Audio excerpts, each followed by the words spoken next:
नमस्कार। शुरुआत करते हैं बड़ी खबर के साथ। संत शिरोमणि रविदास की जयंती पर कल वाराणसी के सीर गोवर्धनपुर स्थित रविदास मंदिर में सियासी जमावड़ा लगने वाला है। ये चुनावी साल है, ऐसे में यहां मिले आशीर्वाद और रैदासियों के स्नेह की चाहत पर सियासतमंदों की नजर है। संकेत भले ही धार्मिक हैं, लेकिन संदेश दलित वोट बैंक साफ तौर पर है। कल कांग्रेस के महासचिव प्रियंका गांधी और समाजवादी पार्टी के राष्ट्रीय अध्यक्ष अखिलेश यादव रविदास मंदिर पहुंचेंगे। प्रियंका गांधी लगातार दूसरी बार यहां पर पहुंचने वाली हैं। पिछले साल भी प्रियंका यहां पर आई थीं और जमीन पर बैठकर लंगर भी छका था। 3 तस्वीरें हम आपको दिखा रहे हैं। प्रियंका और अखिलेश यादव 2022 के लिए जमीन मजबूत करने की कवायद में जुटे हैं। इसी कड़ी में कल प्रियंका गांधी वाराणसी में होंगी। संत रविदास के तमाम अनुयायियों को लुभाने की कोशिश की जा रही है और इसी प्रयास में अखिलेश यादव भी जुटे हुए हैं। रविदास मंदिर में दर्शन पूजन का पूरा कार्यक्रम निर्धारित किया गया है। अखिलेश यादव, प्रियंका गांधी दोनों ही पहुंचेंगी और कल भी अखिलेश यादव जब वाराणसी पहुंचे थे, गर्मजोशी के साथ उनका स्वागत किया गया था। वो भी आप तस्वीरों में देख सकते हैं। 3 दिनों का पूर्वांचल का उनका दौरा है। कवायद यही है कि 2022 विधानसभा चुनाव से पहले कार्यकर्ताओं में जोश भरा जा सके, अपने वोट बैंक को मजबूत किया जा सके।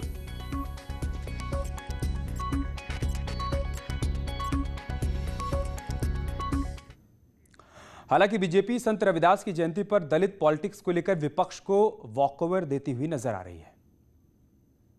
लोग और नेता ऐसे संतों के पास जाते रहते हैं, उनकी याद में उन्होंने जो कार्य किए, उनके जो महान कार्य हैं, उनके लिए जाते रहते हैं और लगता है उसी परंपरा की एक कड़ी है ये है कि उस दिन के उस तहत सभी नेता जा रहे हैं। दलित पॉलिटिक्स से संत रविदास का नाम नहीं जोड़ना चाहिए। मुझे लगता है वो दलितों के नहीं, पूरे समाज को मार्गदर्शन करने वाले नेता थे। तो बीजेपी कह रही है कि इसे सियासी चश्मे से देखने की कोशिश कांग्रेस और समाजवादी पार्टी की तरफ से की जा रही है, लेकिन हम संत रविदास को मानते हैं और उनके अनुयायियों की जीवन शैली में, उनके जीवन में बदलाव आ पाए, इसके लिए हमारी सरकार लगातार प्रयास कर रही है। उधर संत पर सियासत को लेकर कांग्रेस और समाजवादी पार्टी ने बीजेपी पर हमला बोल दिया है। कांग्रेस पार्टी कभी जात और मजहब की सियासत नहीं करती है। हम तो सब धर्मों को मानते हैं, सारे धर्मों का सम्मान करते हैं, मगर भारतीय जनता पार्टी तो रंगों की राजनीति करती है, जात और मजहब की सियासत करती है। प्रियंका गांधी जी संत रविदास मंदिर पहले भी गई हैं, लगातार जाती रहती हैं, मगर जो लोग जा रहे हैं उनके लिए राजनीति हो सकती है। कांग्रेस कभी जात और मजहब की सियासत नहीं करती। श्री अखिलेश यादव जी सर्वमान्य नेता हैं, विकास पुरुष हैं, समाज में विकास की राजनीति करते हैं, समाज को आगे ले जाने की राजनीति करते हैं। वो समाज के सभी जाति धर्म के लोगों का सम्मान करते हैं। 2012 से 17 तक उन्होंने उत्तर प्रदेश में विकास करके दिखाया है, उत्तर प्रदेश में काम करके दिखाया है। इसीलिए उत्तर प्रदेश की जनता ने यह तय कर लिया है कि 2022 में बाईसाइकिल की सरकार होगी। तो बीजेपी का कहना है कि चुनाव आने पर ही मंदिर में नजर आते हैं समाजवादी पार्टी और कांग्रेस के नेता, और दूसरी तरफ कांग्रेस और समाजवादी पार्टी का कहना है कि हम हमेशा से मंदिर जाते रहे हैं, हम चाहते हैं कि सभी धर्मों का, सभी जातियों का विकास हो और इसी दिशा में हमारी पार्टी लगातार प्रयास कर भी रही है। बीजेपी इसको अलग चश्मे से देख रही है। कुमारी रंजना हमारे साथ लखनऊ से जुड़ चुकी हैं। रंजना, कल के पूरे कार्यक्रम के बारे में क्या जानकारी है और संत रविदास को लेकर ये जो नई सियासत छिड़ी है, इसका क्या मतलब समझा जाए? देखिए, कोई भी राजनीतिक दल हो ये स्वीकार नहीं करता है कि हम एजेंडे पे काम कर रहे हैं, लेकिन छिपा हुआ उनका एजेंडा ही होता है। भले ही रविदास जयंती के मौके पे रविदास मंदिर जाने की बात हो और कोई भी राजनीतिक दल एक दूसरे पे आरोप लगाते रहेंगे, लेकिन अगर हम उनका छिपा एजेंडा कहें तो दलित पॉलिटिक्स ही है, क्योंकि 2022 सामने है। और अब क्योंकि एक जमाना था कि जब कांग्रेस का वोट बैंक हुआ करता था दलित, और वो वोट बैंक अब कांग्रेस का उसके हाथ से खिसक चुका। वो अब बीएसपी में आया था बीच में, अगर उत्तर प्रदेश की बात करें तो, और अब बीएसपी के बाद अब वो जो है बीजेपी के पास आ गया है। तो इस तरह से देखा जाए तो जो दलित पॉलिटिक्स है उसको किस तरह से अपने पाले में किया जाए, इस पे काम हो रहा है। सभी राजनीतिक दल इस पे लगे हुए हैं और इस तरह की चीजों को भले ही कोई राजनीतिक दल एक्सेप्ट ना करे, लेकिन हाँ, ये कहा जा सकता है कि ये दलित एजेंडा ही है और इसी के तहत सभी राजनीतिक दल काम कर रहे हैं, जा रहे हैं। रैदास के जो लोग हैं उनको लुभाने की एक तरह से कोशिश है और ये राजनीतिक दलों का मिशन 2022 के लिए एक तरह से जमीन तैयार करने की कोशिश कही जाए। बहुत शुक्रिया आपका हमारे साथ जुड़ने के लिए रंजना और तमाम जानकारी हम तक पहुंचाने के लिए। अयोध्या के विकास के लिए केंद्र और राज्य सरकार पूरी तरीके से प्रतिबद्ध है। इसी क्रम में यहां पर इंटरनेशनल लेवल का एयरपोर्ट बनाया जा रहा है। अयोध्या में बन रहे श्री राम एयरपोर्ट के निर्माण के लिए केंद्र सरकार ने 250 करोड़ रुपए दिए हैं। सीएम योगी ने इसके लिए पीएम मोदी और civil aviation minister Hardeep Puri को धन्यवाद दिया है। अयोध्या के मर्यादा पुरुषोत्तम भगवान श्री राम के नाम पर रखे जाने वाले इस एयरपोर्ट के ATR 72 के सेवा को संचालन करने और उसके लिए 250 करोड़ रुपए की राशि स्वीकृत करने के लिए मैं आदरणीय प्रधानमंत्री जी के प्रति आभार व्यक्त करता हूं और केंद्रीय नागर विमानन के मंत्री श्री हरदीप पुरी जी को हृदय से धन्यवाद देता हूं कि उन्होंने राज्य सरकार के इस प्रस्ताव को प्राथमिकता के आधार पर आगे बढ़ाने का कार्य किया है। निश्चित ही अयोध्या के टूरिज्म को और अयोध्या आने वाले श्रद्धालुओं को उनके आवागमन को और सहज और सरल बनाएगा। वहीं डिप्टी सीएम केशव प्रसाद मौर्य ने भी मदद के लिए केंद्र सरकार का आभार जताया है। धन्यवाद और आभार ज्ञापित करने का विषय है भी, क्योंकि उत्तर प्रदेश के प्रति माननीय प्रधानमंत्री जी का और केंद्र सरकार का जो लगातार सहयोग है या उत्तर प्रदेश को विकास के पथ पर आगे ले जाने के लिए जो भारत सरकार की मदद है, वह मैं समझता हूं कि जितनी भी केंद्र सरकार अब तक रही हैं और प्रदेश में सरकार इसके पहले। सीएम योगी ने मऊ के शहीद गणेश यादव के परिवार को 50 लाख रुपए की आर्थिक मदद देने का ऐलान किया है। हल्दरपुर थाना क्षेत्र के चकरा गांव के रहने वाले 38 साल के गणेश यादव लेह में आतंकवादियों के साथ मुठभेड़ में शहीद हो गए थे, जिसके बाद सरकार ने अब परिवार को आर्थिक मदद देने का ऐलान किया है।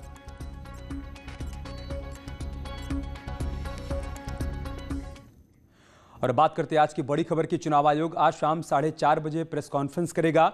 इसमें पश्चिम बंगाल, असम, केरल, तमिलनाडु और पुडुचेरी में होने वाले चुनावों की तारीखों का ऐलान किया जा सकता है। प्रेस कॉन्फ्रेंस से पहले चुनाव आयोग के अधिकारियों की बैठक भी होगी। इसमें चुनाव कार्यक्रम को अंतिम रूप दिया जा सकता है। बता दें कि 4 राज्यों में विधानसभा का मौजूदा कार्यकाल मई और जून में समाप्त हो रहा है। वहीं पुडुचेरी में विश्वास मत पर मतदान से पहले मुख्यमंत्री वी नारायणसामी के इस्तीफा देने से कांग्रेस की सरकार गिर गई थी और यहां विधानसभा भंग कर राष्ट्रपति शासन लगा दिया गया है।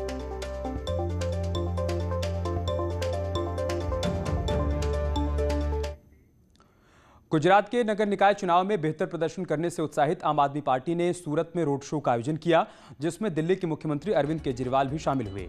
सूरत महानगर पालिका में आम आदमी पार्टी मुख्य विपक्षी दल के तौर पर उभर कर सामने आई है। इस दौरान केजरीवाल ने कार्यकर्ताओं का उत्साह बढ़ाया। अच्छी शुरुआत एक बहुत बड़ी चीज होती है और सारी लड़ाइयाँ एक ही दिन में नहीं जीती जा सकती। हम लोगों ने बहुत अच्छी शुरुआत की है। आप लोगों को इसके लिए बहुत बहुत बधाई। और जो लोग नहीं जीते उन लोगों को अपने मन में ज़रा भी दुख लाने की ज़रूरत नहीं है। आप लोगों ने बहुत शानदार काम किया है। आपको सर उठा के कॉलर ऊंची करके चलने की ज़रूरत है। मैं भी बताऊंगा आपकी क्या ताकत हो गई है। और एक बड़ी खबर नोएडा से, जहां पर अतिक्रमण हटाने गई टीम पर पथराव हुआ है। नोएडा प्राधिकरण की टीम पर पथराव किया गया है। पथराव में सर्किल के प्रभारी घायल हो गए हैं। एक पुलिसकर्मी के सिर पर चोट आई है। मौके पर भारी संख्या में पुलिस बल को तैनात किया गया है। थाना एक्सप्रेसवे क्षेत्र के बख्तावरपुर गांव का मामला है। तस्वीरें देखिए आप, जहां पर प्राधिकरण की टीम अवैध अतिक्रमण को हटाने के लिए पहुंची थी और इसी दौरान टीम पर पथराव कर दिया गया, जिसमें सर्किल 9 के प्रभारी घायल हुए हैं। एक पुलिसकर्मी के सिर में चोट आई है। फिलहाल मौके पर जो तनावपूर्ण हालात बने हुए हैं, उसको देखते हुए भारी संख्या में पुलिस बल को यहां पर तैनात किया गया है। उधर कानपुर देहात में 2 पक्षों के बीच जमीन को लेकर विवाद हो गया। दोनों पक्षों में जमकर मारपीट हुई है। मारपीट का वीडियो सोशल मीडिया पर वायरल हो रहा है। मामले में कड़ी कार्रवाई की जाएगी, इस बात का आश्वासन एएसपी की तरफ से दिया गया है। मंगलपुर थाना क्षेत्र का मामला है, जहां पर ये दोनों पक्ष आमने सामने आ गए, एक दूसरे पर टूट पड़े, जमकर मारपीट हुई है। बताया जा रहा है कि जमीन को लेकर विवाद हो रहा था और फिर देखते देखते विवाद हिंसक झड़प में तब्दील हो गया, जिसके बाद जमकर मारपीट हुई है। फिलहाल पुलिस ने पूरी घटना का संज्ञान लिया है और आगे कार्रवाई की बात कही जा रही है।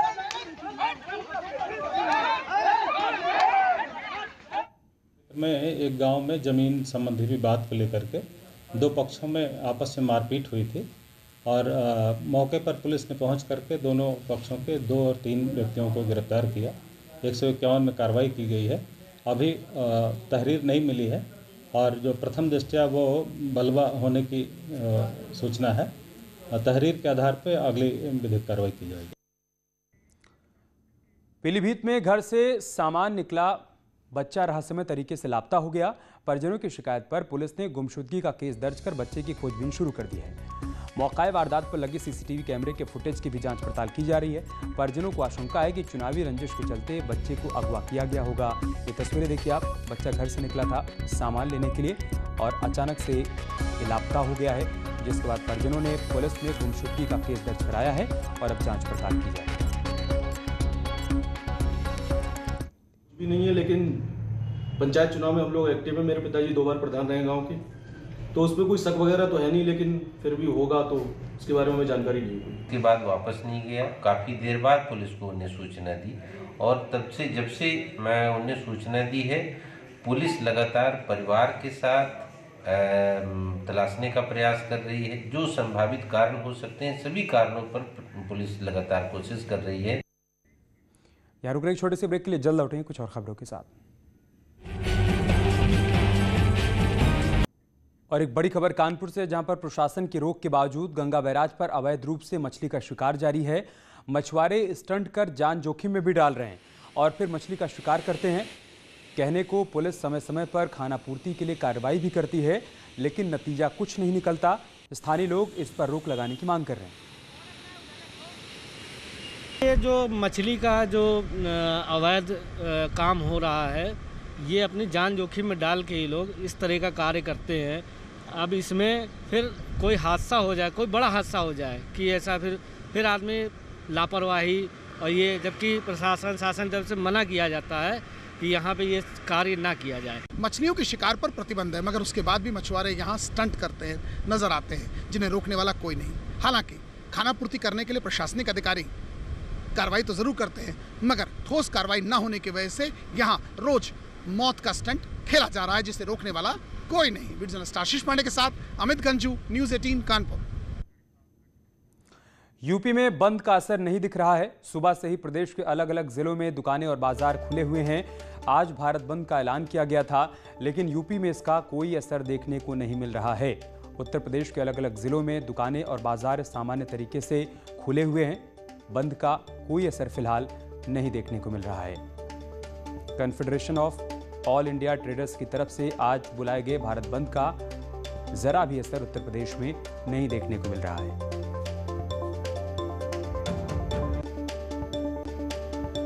लखनऊ, मेरठ और बरेली में बाजार पूरी तरीके से खुले हुए हैं। ये 3 तस्वीरें देखिए आप, और बाजार में रोज की तरह चहल पहल देखने को मिल रही है। सामान्य तौर पर लोग अपने घरों से निकल रहे हैं और खरीदारी के लिए मार्केट में पहुंच रहे हैं, और दुकानें भी हर दिन की तरह आज भी खुली हुई हैं। फिर चाहे हम लखनऊ की बात करें, मेरठ की या बरेली की, कहीं पर भारत बंद का कोई भी असर देखने को नहीं मिल रहा है।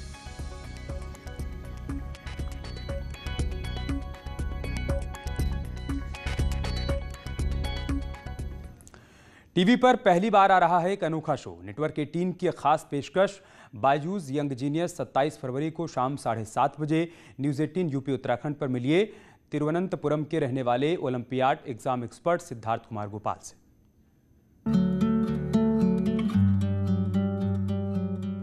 ये है यंग जीनियस, जो हर महीने 40 ओलंपियाड में भाग लेता है और बड़े बड़ों को धूल चटाता है। हाय, आई एम सिद्धार्थ कुमार गोपाल। ये है यंग जीनियस जो मैथ्स से लेकर एस्ट्रोफिजिक्स का मास्टर है, जिसने 2019-20 का इंटरनेशनल मैथ्स ओलंपियाड जीता। You're very good in debate and elocution also. Yes, sir. You write essays? Yes, sir. You play the piano? Yes, sir. जिसे इंटरनेशनल एस्ट्रोनॉमी और एस्ट्रोफिजिक्स ओलंपियाड में गोल्ड ऑनर मिला। ये है यंग जीनियस जिसका दिमाग ज्ञान का भंडार है। 12 साल की उम्र में ज्ञान की कुंजी है ये, जिसे अमेरिका के जॉन हॉपकिंस सेंटर के इम्तिहान में हाई ऑनर्स मिला। नेटवर्क 18 पर एक अनोखा शो, दंग करने वाले दिमाग के खिलाड़ी तिरुवनंतपुरम के 12 साल के सिद्धार्थ कुमार गोपाल के साथ। How many exams have you written to date? I have written 80 to 90 exams this year. जो पहली कक्षा से साइंस, मैथ्स, इंग्लिश, जीके और साइबर ओलंपियाड को क्रैक कर रहा है, जिसे 2020 में खुद प्रधानमंत्री राष्ट्रीय बाल शक्ति पुरस्कार मिला और गणतंत्र दिवस की परेड का हिस्सा बना। आ रहा है ये यंग जीनियस।